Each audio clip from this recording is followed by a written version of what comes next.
guest today is Jim Dawson, CEO of ADI Marketing.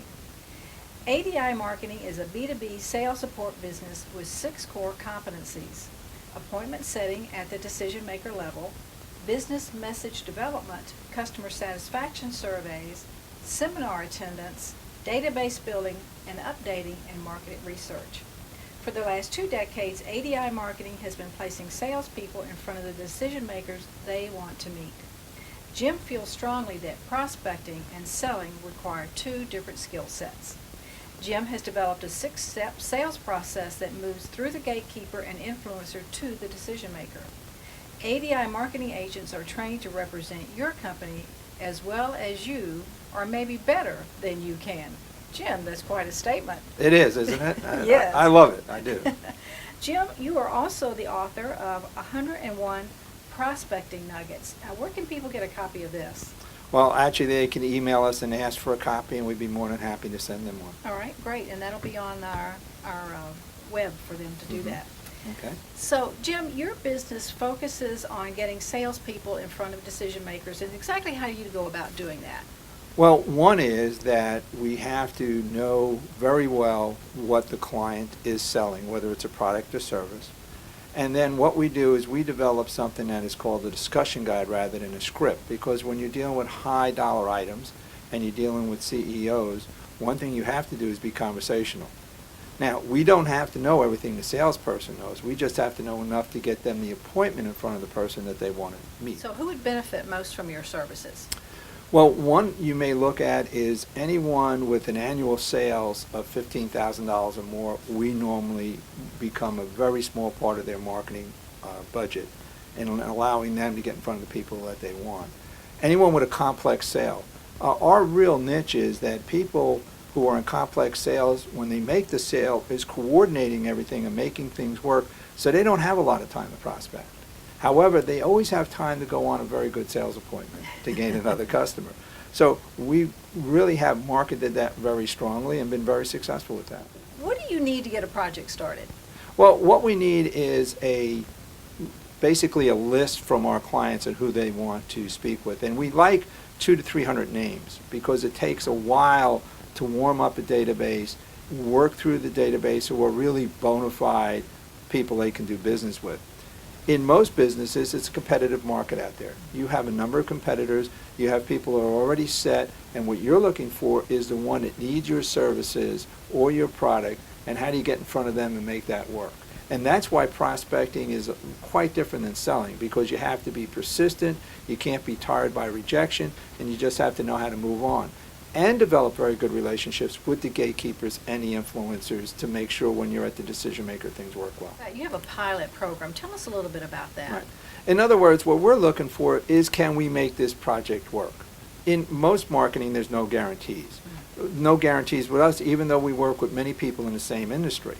So what we do is we do a small pilot program to see what we can do. And here's the real benefit of doing that.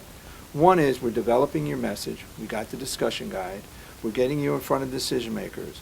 We can determine whether the project will work or not work and whether it would be economical for you or not. What are the benefits of using your appointment service? Well, there's a number of them. One is that your marketing dollars are better spent and you're getting more for less, literally. In other words, if you take the cost of a high-priced salesperson to be prospecting, they're not in front of the client. They're not bringing in any revenue. They're only bringing revenue when they're sitting in front of people. Secondly, if you're spending your energy in sales and going out there and meeting with the decision maker and doing all that follow-up, how much energy do you really have to be on the phone and make those 50, 60 calls a day that you have to do to follow up, make sure things are correct? So what you're really looking at is that we reduce the energy that you have to use. We provide you with bona fide appointments, and we're actually reducing your marketing costs at the same time. In the introduction, we mentioned a 6-step process. Tell us about that.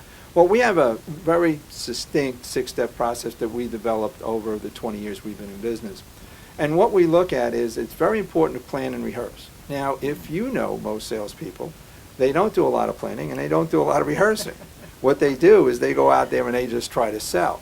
Well, what we look at with our agents is what are we really getting into, and how do we get a mindset, and how do we get everything ready to go, so we do a little bit of a rehearsal. And we're rehearsing all the time because we have the discussion guide that, and a lot of times it's fairly dynamic to make it work. From there, how do you approach and position the person you want to get in front of? When people get on the phone, if you listen, and I'm sure you've gotten some sales calls sitting in your office, the people aren't secure in what they're saying to you, so you're not secure in doing business with them. So it's very important to bring it out, know how you're introducing yourself, why you're calling that person, and why they should be listening to you. Tell us, Jim, what is your business philosophy or your secret to success? Well, it's sort of interesting because I really believe in the people that we have. In other words, we're hiring talented individuals. And actually, we're hiring people sometimes that are coming back into the workforce. So they have the talent, they don't know how to express it.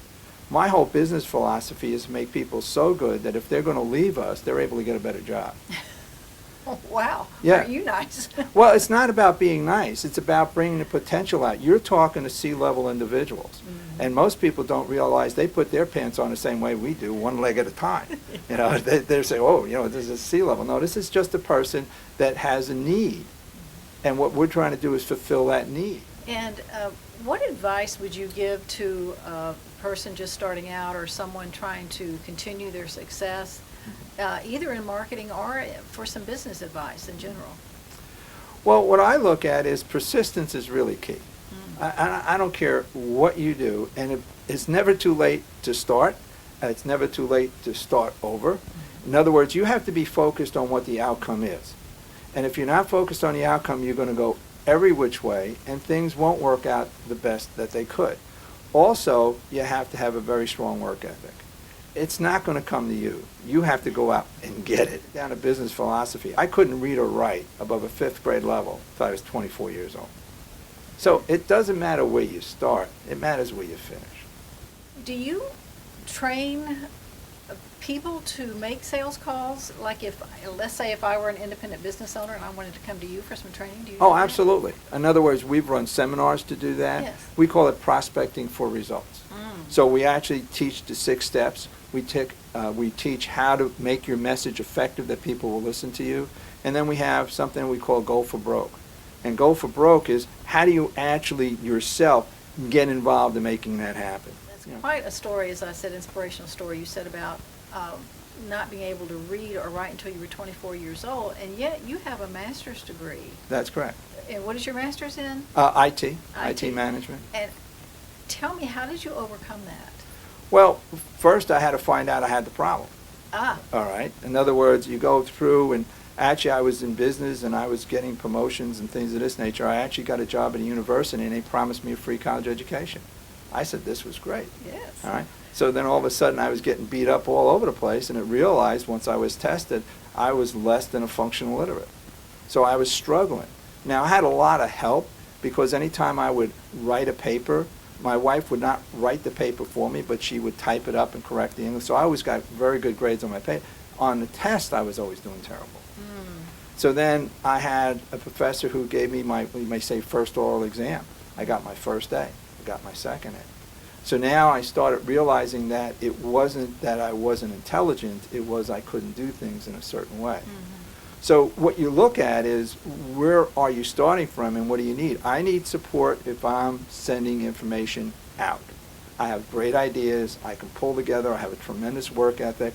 However, there are certain things, because I have an audio discrimination problem, they call it, some of it a form of dyslexia, and I don't see EDs, I don't see S's, my spelling is not well, and I was very happy when I found out spelling and IQ wasn't linked. All right? So that worked. So then you find out where your frailties are, what doesn't work, you support those, and then you go with what you have. That's kind of the same thing in business, isn't it? If we don't have a talent, we hire. That we hire the talent. And that's the whole theory behind outsourcing, isn't it?